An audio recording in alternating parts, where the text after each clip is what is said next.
अगर आपको एडवांस तक जाने हैं और रैंक सच में चाहिए, अच्छा चाहिए, आप चाहते हैं कि आपका भी नाम हो, शहर का भी नाम हो, आपके पेरेंट्स का भी नाम हो, कोचिंग का भी नाम हो, आपके टीचर का भी नाम हो, तो आपको मेहनत करना पड़ेगा। मेहनत के सिवा दूसरा कोई रास्ता नहीं है। मतलब जितना आप हाइपोथेटिकल उसमें रहेंगे ना, आपको लगेगा कि लूप में है, हाँ सब बढ़िया चल रहा है, उतना एक्चुअली में परफॉर्मेंस एवरेज हो जाएगा।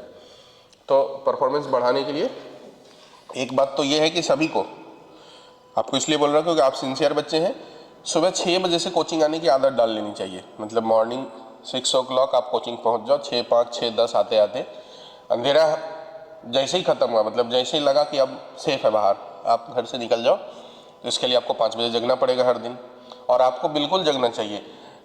हम लोगों को आप देखो, मेरे लिए, मेरी लाइफ में तो सब कुछ है, सफलताएं भी है, लेकिन फिर भी हम जगते हैं 3:30 बजे, 4 बजे। क्यों जगते हैं? जगने की ज़रूरत नहीं है, क्लासेस तो 6 बजे के बाद ही रहती है ना, पर 3:30, 4 बजे क्यों जगते हैं? जगते इसलिए हैं क्योंकि अगर मैं नहीं जगूंगा तो हमको भी 2-3 घंटे पढ़ने पड़ते हैं। मतलब अगर अपडेट रहना है तो, अब इतने साल से पढ़ा रहे हैं लेकिन फिर भी अपडेट रहना है, नई वैरायटीज़ के क्वेश्चन देने हैं, हर साल पैटर्न बदल जा रहे हैं, हर साल कुछ ना कुछ बदल जा रहे हैं, तो उसके लिए तैयार करना पड़ता है अपने आप को। और अगर नहीं रहेंगे तो कंपटीशन में लोग आगे निकल जाएंगे। अगर अपन को लोगों से आगे निकलना है कोचिंग इंस्टीट्यूट में, तो हमको भी अपने आप को अपडेट करना पड़ता है, और इसलिए उस मॉर्निंग में पढ़ने का एक कारण होता है। दूसरी कारण ये होती है, मतलब आप इससे ये सोचो कि जब मुझे भी पढ़ने की ज़रूरत है तो आपको तो है ही, समझ रहे बात है। दूसरी बात यह है कि आप अगर मान लो कि 8 बजे तक का टाइम वेस्ट कर देना ना, आप तो कर रहे हो, लेकिन जिनको करना है वो नहीं कर रहे हैं वेस्ट। जिनका रैंक आनी है, चाहे वो इंडिया के किसी भी कोने में, आपका सिर्फ जो है कंपटीशन इतने ही लोगों से थोड़ी है, या करियर जोन में पढ़ने वाले बच्चों से थोड़ी है। आप इस मानसिकता से निकल जाओ, आपकी कंपटीशन पूरे देश में होने वाले सभी बच्चों से है, जो दिल्ली में पढ़ रहे हैं, जो कोटा में पढ़ रहे हैं, जो नागपुर में पढ़ रहे हैं, जो देश के डिफरेंट डिफरेंट प्लेस में पढ़ रहे हैं, उन सब के साथ कंपटीशन है। तो अगर उन सबको पीछे करना है तो हमको हमारी रूटीन यहाँ बैठ करके उनसे ज़्यादा अच्छा रखना पड़ेगा, ज़्यादा कंसिस्टेंसी के साथ हमको पढ़ना पड़ेगा। मतलब आप समझो कि 6 बजे यहाँ आ जाओ, 5 बजे जग जाओ, 6 बजे आ जाएंगे तो 6 बजे से 8 बजे तक कोचिंग शांत रहती है।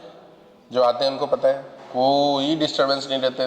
मतलब उस समय तो आप घर में हो सकता है आपको नींद भी आ जाए, कोचिंग में नहीं आएगी, क्योंकि यहाँ पर तो बेड गद्दे नहीं है ना, तो यहाँ पर आपको नींद नहीं आएगी। आप अगर पढ़ने वाले बच्चे हो, नींद तो वैसे सभी को आ जाती है अगर नहीं पढ़ेंगे तो, लेकिन अगर पढ़ने की मानसिकता से आ रहे हैं, क्वेश्चंस ही बनाओ उस वक्त।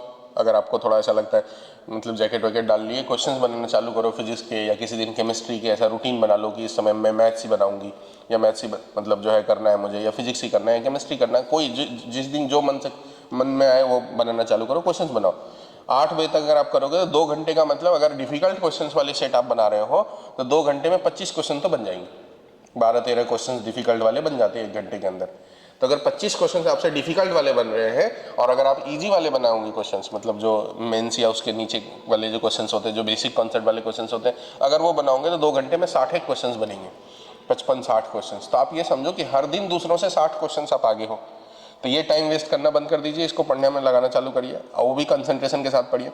फिर 8 बजे से 12 बजे तक आपकी क्लास हो रही है, उसके बाद आप घर जाते होंगे खाना वाना खाने के लिए। खाना वाना खा करके अगर आपको लगता है कि 1-8 घंटे आराम करना चाहिए तो कर लो। फिर 2 बजे, 2:30 बजे, मैक्सिमम 3 बजे तक कोचिंग पहुंच जाओ। मतलब ज़्यादा से ज़्यादा 3 बजे कोशिश करना कि 2 बजे ही आ जाए। नहीं आ पा रहे हो, आपको लग रहा है कि 1 घंटे थोड़ा रेस्ट कर लेना चाहिए, तो आप 3 बजे तक कोचिंग पहुंच जाओ। फिर 3 बजे जैसे ही पहुंचे तो 3 बजे से लेकर के रात के ना, मतलब 8 बजे तक करीब 5 घंटे टाइम होते हैं। तो जैसे सुबह एक कोई सब्जेक्ट पढ़ लिया आपने 2 घंटे, फिजिक्स, मैथ्स या केमिस्ट्री, तो अब ये जो टाइम है इसमें कोई दो सब्जेक्ट पढ़ो, जो बाकी 2 बच गए, जिसमें से 3-3.5 घंटे मान लो मैथ्स को दे दो। 3 बजे आओ तो 3 बजे से मैथ्स बनाना चालू करो, तो आप 6-6:30 बजे तक मैथ्स बना लो। ये उसके बाद 10-15 मिनट का ब्रेक ले लीजिए, और देन फिर आपको क्या बनाना चाहिए? केमिस्ट्री।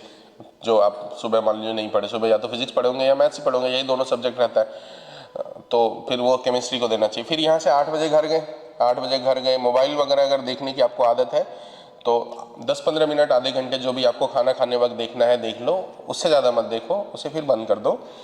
और फिर 9 बजे से लेकर के, या 9:30 बजे से, हार्डली 10 बजे से लेकर के 11-11:30 बजे तक, या 11 बजे तक तो कम से कम, 11 बजे तक 1 घंटे और उसमें नोट्स रिवीजन करना चाहिए। मतलब किसी दिन मैथ्स का नोट्स जो फॉर्मूला है वो लिख रहे हैं, या कोई डेरिवेशंस प्रूफ करना है वो कर रहे हैं, किसी दिन फिजिक्स के डेरिवेशंस कर रहे हैं, किसी दिन केमिस्ट्री के डेरिवेशंस कर रहे हैं, ऐसा कुछ फिजिकल में डेरिवेशंस होते हैं ना, तो डेरिवेशंस कर रहे हैं, फॉर्मूलाइज लिख रहे हैं, शॉर्ट नोट्स ही लिख रहे हैं। ये काम उस वक्त करना चाहिए 10 से 11 में। 1 घंटा डेली करोगे तो आपकी जो क्लैरिटी है, कंसेप्चुअल पकड़ है, वो स्ट्रांग रहेगी।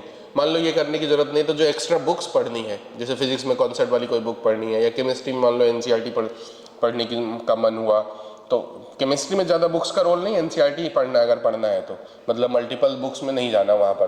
केमिस्ट्री में जितना आप कंसाइज रहेंगे क्लास नोट्स पे उतना अच्छा। श्रद्धा मैम जैसे पढ़ा रहे हैं, बस उसको फोकस करिए, उसमें सब कुछ आ जाते हैं, उसको फोकस करिए अच्छे से, वो हमेशा आपको आते रहना चाहिए। और एक्स्ट्रा में अगर कुछ करना है तो आप एनसीईआरटी रीड कर लो।